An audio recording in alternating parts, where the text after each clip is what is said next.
Je m'appelle Dainati, je suis en licence sociale. Je suis Emilien, papa tout d'abord d'un garçon de 11 ans et je me dirige vers une carrière de sanitaire et social. Alors moi c'est Anaïs Mazot, j'ai 38 ans, je suis en reconversion professionnelle.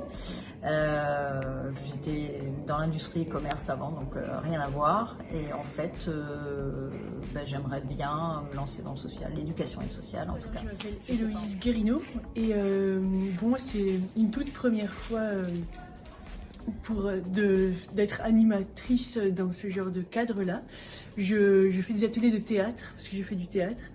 Donc, moi, je m'appelle Elena, du coup j'ai 24 ans, j'habite à Plérin en Bretagne et je suis actuellement en formation moniteur éducateur à Scoria et je suis en apprentissage dans un institut médico-éducatif. Bonjour, je m'appelle Clémence, j'ai 20 ans, je suis étudiante actuellement en L3 de sociologie à Poitiers.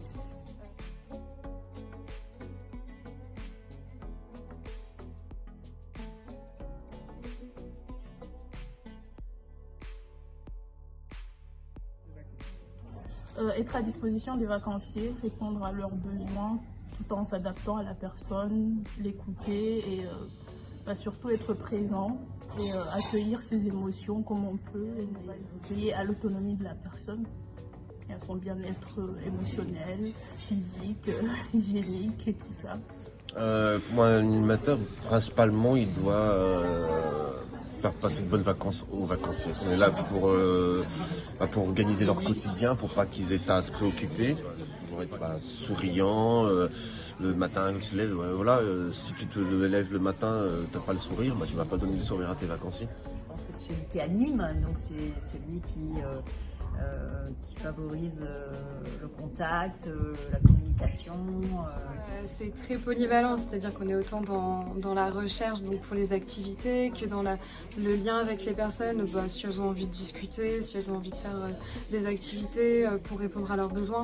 On est aussi cuisinier, on est chauffeur. On n'est pas sur l'éducatif, donc pour moi il doit surtout faire passer de bonnes vacances tout en ayant un cadre pour les aider et donc les aider au mieux selon leur autonomie.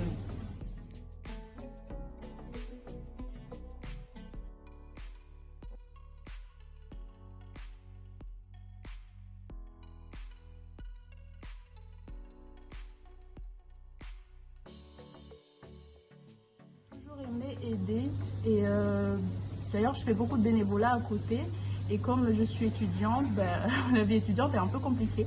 Je me suis dit tant qu'il faut aider, comme j'aime aider, autant aider et être payé. Le désir d'aller à la rencontre de personnes qui ont des sensibilités singulières et puis je sais pas, l'esprit un peu de famille, le fait qu'on constitue un groupe comme ça. La rencontre, je pense que c'est ça moi qui m'anime aujourd'hui, c'est la rencontre. J'en avais besoin, je pense, et donc voilà, je me suis dit quand s'adapter, ça peut être super. Alors, du coup, j'étais en pleine préparation du concours moniteur éducateur et je voulais un petit peu gagner en expérience professionnelle.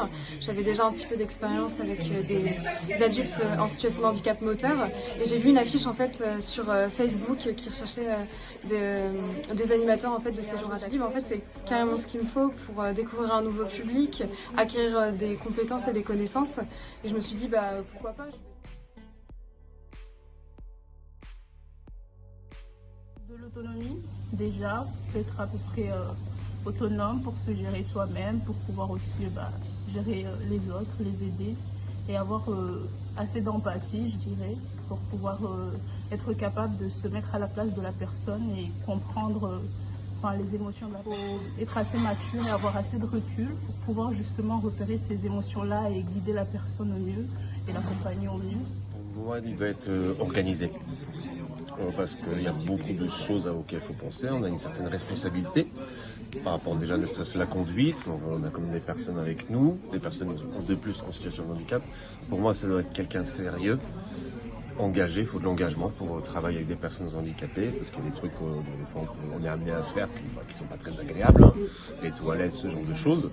Donc pour moi, c'est du sérieux, de l'engagement, et puis montrer l'envie aux personnes, montrer qu'on est content d'être avec eux. Je pense que la patience est une qualité quand même indispensable. Créer un cadre sécurisant et bienveillant, c'est quand même primordial. La communication en fait nécessaire et c'est par ce biais en fait qu'on peut créer un climat bienveillant, ouais, encore une fois.